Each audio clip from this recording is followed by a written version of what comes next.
hi again, you guys. Welcome to another edition of Curtis Collects Vinyl Records. So we're going to play a song by Henry Gross, and boy, I had no idea how many great musicians and producers and people who helped him make these great records back in the 70s. Most of these are going to be in the 70s. And we're going to play a song from this record right here called Plug Me Into Something. It was kind of a misprint. That kind of didn't make it there off the bottom. And it's a song I just picked out. I was playing when I was getting ready to make this episode about Henry Gross. And as you guys are finding out if you follow along here, we basically talk about a particular artist, act, musician, whoever. Not that I'm any expert, and I want to make sure that you guys know that. I'm more of a collector, and I have tons of records, many, many thousands of records, and I like to collect records, but that doesn't mean I'm an expert in anything.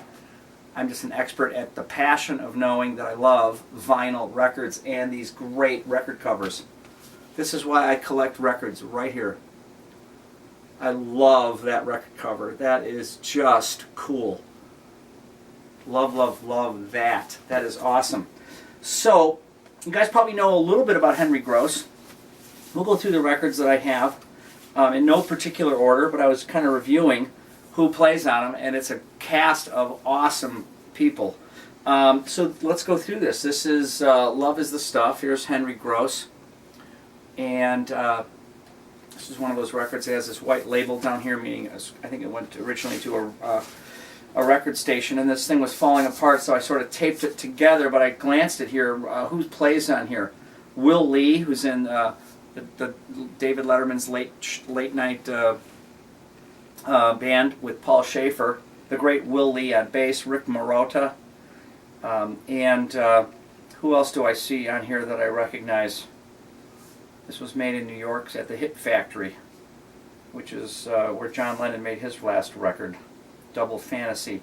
So, great stuff on here. I should dive in there and play some songs from this record, which I haven't gotten to yet. I'm not sure what this one is. It's just, it might be his eponymous debut record from when? Oh, here's who plays on it, Steve Gadd. How about that? Steve Gadd on drums. Who else do we recognize on here? Eric Weisberg on violin. Who else? Let me just glance through here. Alto sax, David Sanborn, of course. So he's getting some of the greats to play on here. Really great stuff. Let me glance through here a little bit longer. There's really nothing on the back as you guys look at this. And Steve Gadd throughout on drums. That's cool. One of the great drummers of all time. Here it is. This is called Release, and this has, of course, Shannon. What a love. I was going to play that song, but you've heard it. It's a little bit overplayed. It's a great song. I really, really love it. But I thought one of the things I like to do down here is not play the song that you think is kind of like the quintessential hit from that particular artist. I like to dive in a little deeper and pick out a song that you hadn't heard from. But let's see who's on here. Anybody I recognize at the beginning of this. Steve Gadd again. Well, let's see who plays on Shannon. Drums is Alan Schwartzberg. I don't see anybody else I recognize on that, but that's great. That's a fun song about his dog. This is Henry Gross. What's in a Name? Pretty cool the way he spells that out. And let's see who's on this real quickly. Who do I recognize? And oh, this percussionist Paulino DaCosta, he's on everything. And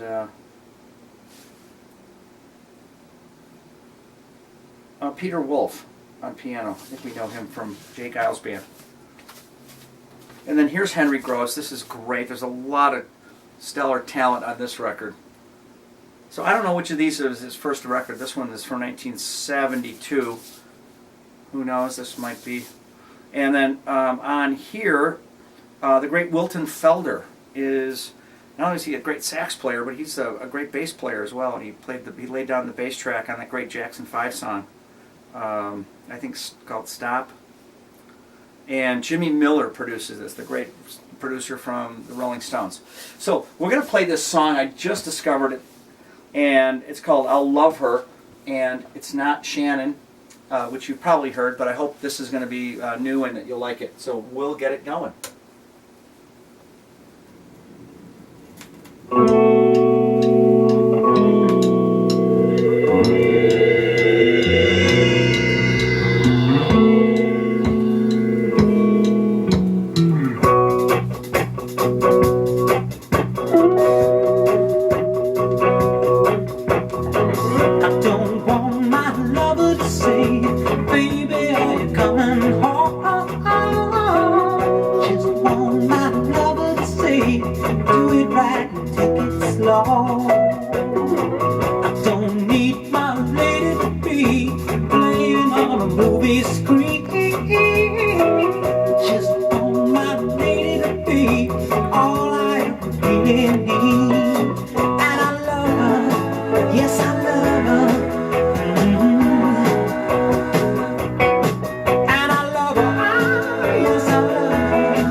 Well, I hope you guys like that song, because I really do. Oh, I wanted to point out one more thing. So Carl Wilson sings background vocals on this record, so that is a really cool thing. A lot of people think Carl Wilson had the best voice of Wilson Brothers, and I certainly am in that camp. Boy.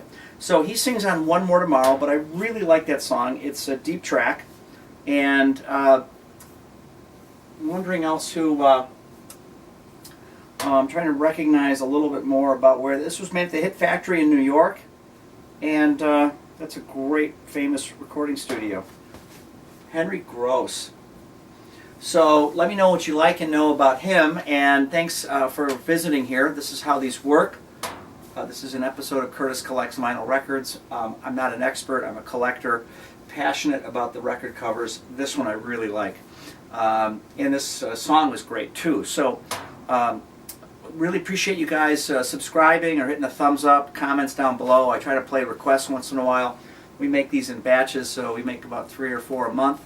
And it's November, late November of 2017. We'll make a few more of these and hope you guys stumble back here again at some point down the road when I make more of these. So for now, I'll sign off with my standard goodbye, which is thanks for watching, thanks for listening, and This was another edition of Curtis Collects Vinyl Records, and we'll see you guys back here again soon. Thanks.